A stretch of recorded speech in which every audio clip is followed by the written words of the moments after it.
السلام عليكم ومرحبا بكم في فيديو جديد، افكار جديده، حيل جديده ان شاء الله تكون مفيده وتنال اعجابكم. الفيديو ديال اليوم هو عباره عن البديل من المنزل لغساله الصحون. غادي نتقاسم معكم طريقه سهله وان شاء الله مفيده لكل وحده عندها مشكل انها اليدين ديالها لما كتمس مسحوق الاواني كتحسوا اليدين ديالها او عندها مشكل وما كتقدرش تستعمل القفازات. نتمنى هذه الحيله تعجبها. تابعوا معايا الفيديو حتى الاخير.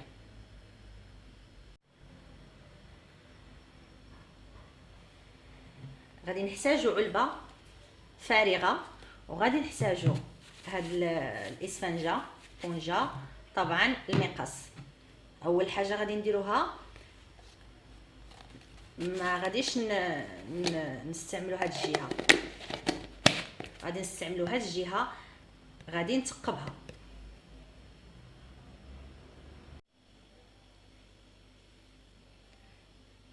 ثقبت هنا، درت ثقب صغيره متباعده. هاد الاسفنجه غادي نحاول نديرها بنفس قطر هاد الدائره.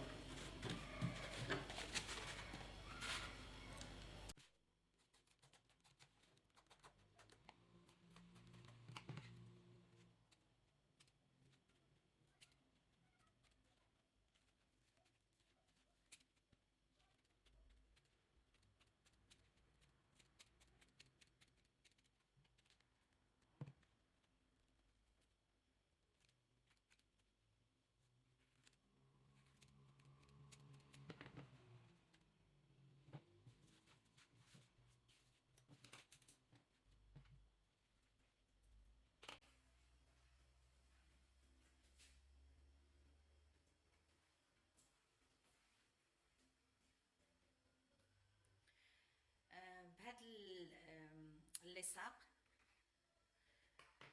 لاكول غادا نثبتها هنايا.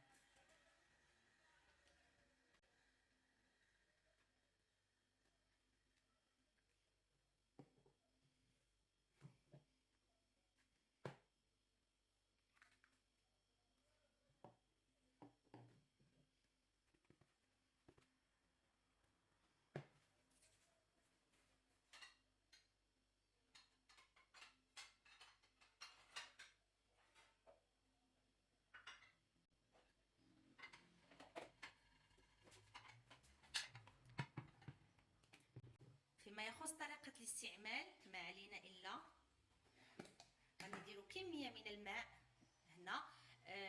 الى احتاجينا نستعملوا الكلور غادي نوضعوا الكلور، ما احتاجيناش غادي نستعملوا غير مسحوق غسل الاواني.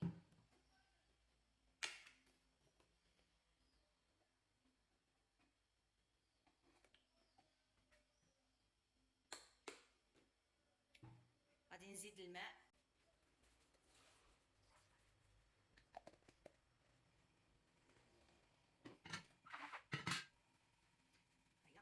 بكل سهوله.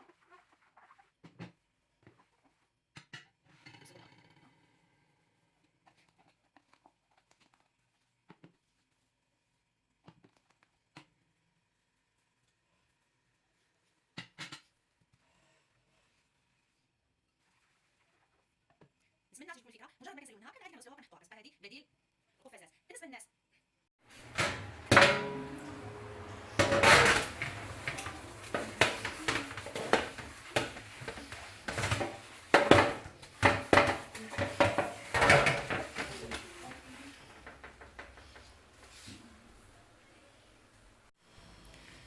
الحيله الثانيه هي هاد القفازات العاديه اللي رخيصه الثمن. كيفاش غادي نردوها؟ نفس قفازات السيليكون اللي كتباع باثمنه باهظه. طريقه بسيطه، غنجيبوا هاد الليفه الحرشه، بونجا الحرشه، غادي نحاولوا نحطو هنا ونعبروا. حاولت نقطع هاد البونجا الحرشه على دائره اليد، وهادو الاصابع.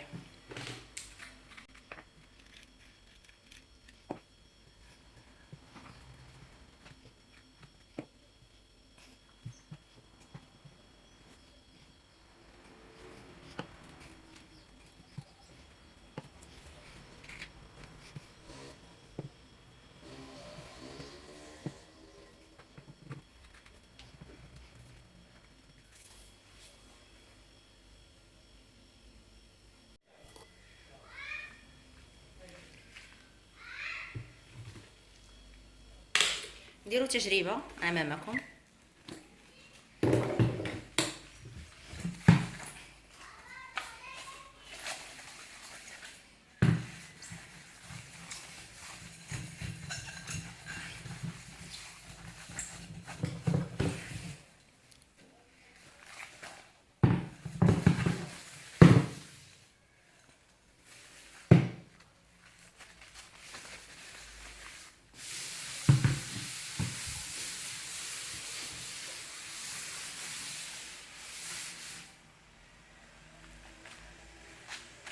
نتمنى كما العاده الى عجبكم الفيديو ديال اليوم ما تبخلوش عليا بالاشتراك في القناه، الضغط على اللايك وتفعيل الجرس باش يوصلكم كل جديد.